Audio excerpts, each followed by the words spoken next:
உண்மையான மன அமைதி எதுல இருந்தெல்லாம் கிடைக்கும் தெரியுங்களா?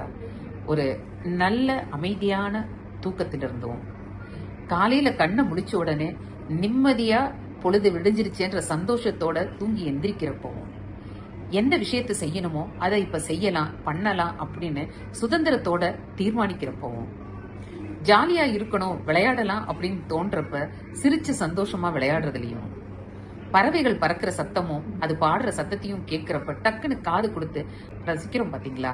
அப்போ மனசுக்கு தோன்றப்போ ஒரு நல்ல கிளைமேட் நடந்துட்டு வரலாமேன்னு கையை கட்டிட்டு ஒரு நடக்கிறோம் பாருங்க. அப்போ மனசுக்கு இதமா இருக்கணும்னு நினைக்கிறப்போ ஒரு புஸ்தகத்தை எடுத்து நிம்மதியா உட்கார்ந்து பேஜஸ் சும்மா திருப்பாம அதை அக்கடான்னு படிக்கிறோம் பாத்தீங்களா?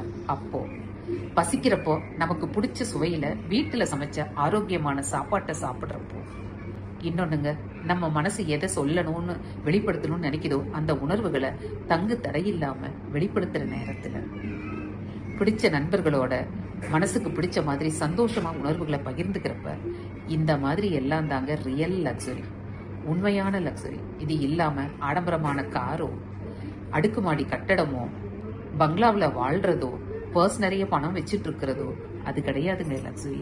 இதை எப்போ உணர போறோம்? இதை உணர்ந்து பார்த்தா தெரியுங்க, கத்தையா காசு இல்லாமையும் சந்தோஷமா லக்ஸுரியான லைஃப்ல இருக்கிறவங்க எத்தனை பேரு.